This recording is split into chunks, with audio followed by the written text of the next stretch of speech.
Now in this video I want to talk about the critique of Christianity that Friedrich Nietzsche makes with regards to the Catholic Church and things like this. And I want to critique it, and I want to talk about it because I see there's being a lot of flaws with it. And the main flaws, there's two main flaws with it, I think. I don't think he truly understood his critique. And that's a bold statement for me to say. But I want to kind of break that down for you through this video. I think his critique of Christianity was more that of denominationalism. I think he was critiquing the denominations, or the development of denominations within Christianity itself, which, to be honest, isn't true Christianity. True Christianity, I believe, is discipleship and being a disciple with Jesus Christ. I believe that is true Christianity towards the scriptures. Things like denominations, things like the Catholic Church, all of this, that is all in good critique with Nietzsche's work, because I believe that is truly what he was critiquing and he was identifying as being the flaw that developed out from Christianity. Because in my personal view, I believe that most of these things, these attachments, these developments that stray from the path or the truth of Christianity itself, from Jesus Christ, is part of the issue. And I do believe that is a representation of what he was critiquing with things like slave morality, things like herd morality, or subverting the messages of Jesus Christ and using it to gain power over the followers of things like Catholicism, through things like Catholicism or the institution of Catholicism itself.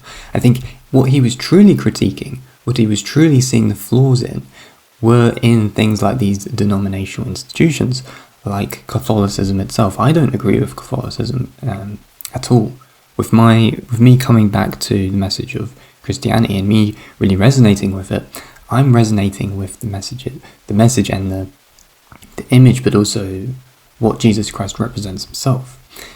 Now, when it comes to Nietzsche's critique of him basically saying, look, it's a slave morality, look, it's a herd morality, that's what Christianity is, I think it's like a broad stroke of something that is very inaccurate, because Jesus Christ, and he even says this as well, there seems to be this kind of, what you could say, contradiction within his own statements. He says that the only true Christian was the Christian who died on the cross. So therefore he identifies the truth as being Jesus Christ, because he is the only true Christian.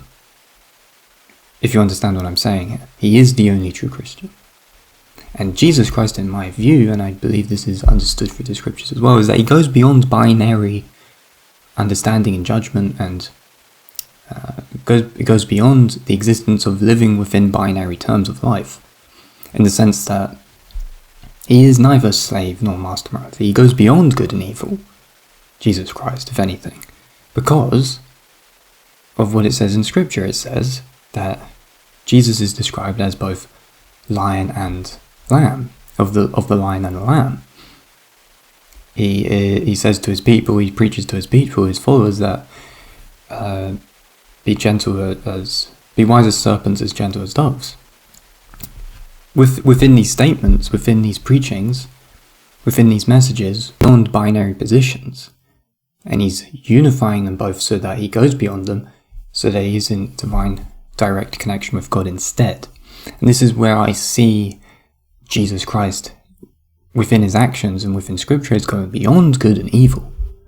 And yes, he is the true Christian because he is Jesus Christ. So he is the truth. And this is the issues I see within Friedrich Nietzsche's judgment of Christianity, is that he's more critiquing what deserves to be critiqued and seen as the problems within things like denominationalism. The Catholic Church, I think there's massive flaws with it. If I was to identify with a denomination, I would want to make sure that I do not identify with any denominations. If anything, discipleship towards the message of Jesus Christ through scripture is what true Christians should be identifying themselves towards. But if anything, it would be through orthodoxy, because orthodoxy is the only denomination, is the only, you could say, true church that hasn't used Christianity and turned it into dogma, which is what the Catholic Church has done. Because the Catholic Church originated from the Roman Empire. It was basically used to gain political power through Constantine so that he could reform the Roman Empire itself into a new structure. And it was used. It wasn't truly represented. And then by using it, it was then turned into something like the Roman Catholic Church. And all of these things were added onto the message of Christianity to the point where it became something of a Catholicism, where its true message was subverted and confused. And if the Romans were those who crucified Jesus, why would you then accept the denomination of Christianity from the Roman Empire in which crucified Jesus? It doesn't make any sense to me, but also that's why I believe is the subversion, because there's all these additions onto Christianity itself with something like Catholicism, and I believe Nietzsche's critique of Catholicism in that sense is the only thing that's really relevant.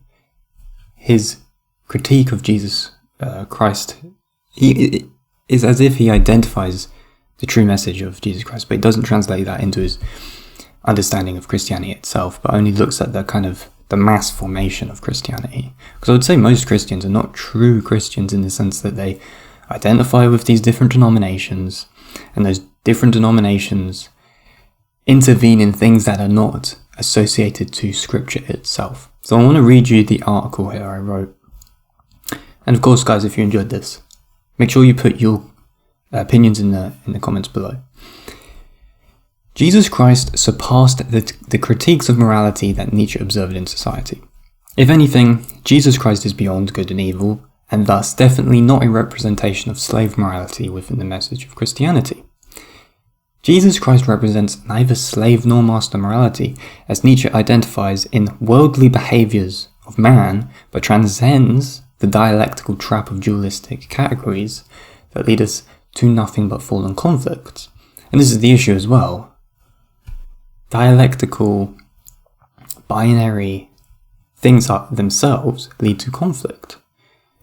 And of course they lead to maybe things like democracy or progression through the development of argumentation and all this type of stuff. But Jesus Christ represents going beyond that, because he sees his divine connection with God. He represents the ever-redeeming mirror of righteousness to his foes and followers that are in his presence, the essence of what signifies truth, by never stepping into the chaos of earthly arrogance that leads to everlasting conflict.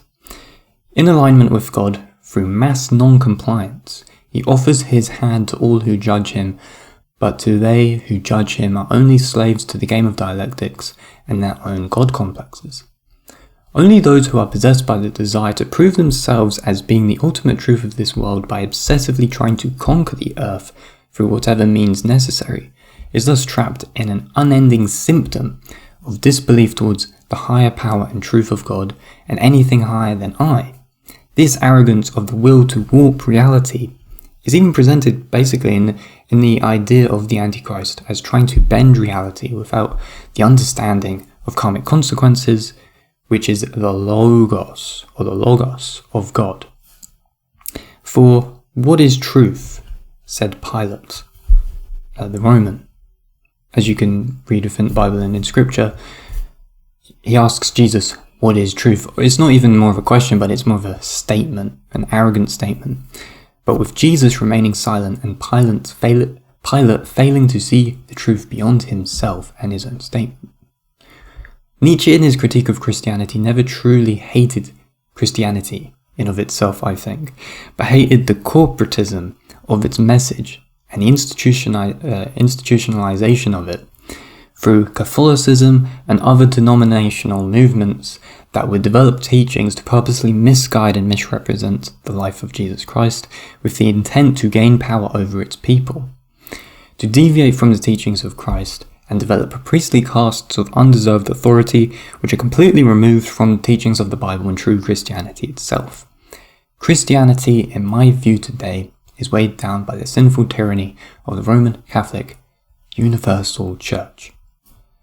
The Vatican HQ of the co-opted Christian movement.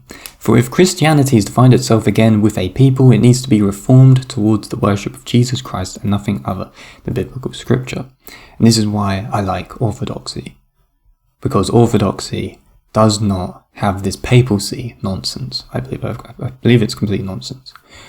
No deviation from scripture, no man-made rituals, no false idols or castes of priests, popes, and bishops, etc. For none of that is truly Christian or biblical, but only Catholic. The warping of the true message.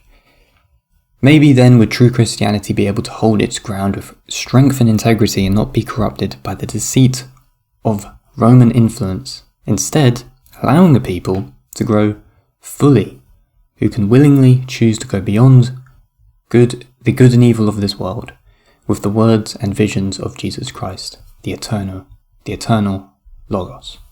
So that is my view of not only Christianity, Jesus Christ, but also his critique of Christianity itself.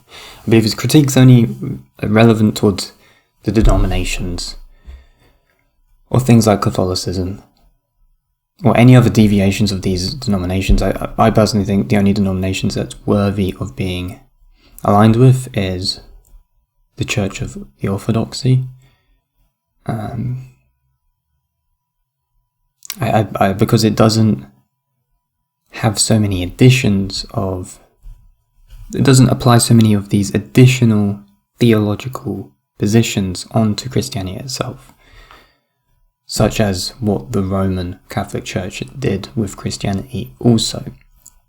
So that is my view on this. If you found this video interesting, make sure to put your comments and critiques and whatever you want down below. It'd be very interesting to read all the messages, get a lot more messages and a lot more interaction with this kind of content, which is nice to see, because it's definitely kind of plucking at the strings of some individuals when it comes to how my religious view has gone away from the occult towards Christianity more so, and how it's kind of confused a lot of people. So it's good to see the comments and what people are saying, what they believe is going on with my opinion and stuff like this. So if you enjoyed this video, make sure to give it a like and do all that good stuff, share it around, and also if you are interested in doing any form of consultation or coaching with me with regards to procrastination, developing your skills around time management, or anything of that kind with regards to bad habits, good habits, all of that stuff, then make sure to book in a free consultation call with me down below. If that is something you wish to investigate into, or want to see if you'd be up for the ability of doing work with me and see if we are compatible in that sense to produce a good outcome and all of that. So if that's something you're interested to do as well, book in a free consultation call with me down below. See a link at the website and references from previous clients and all of that on my website. So thanks for watching, guys, and I'll speak to you in the next one.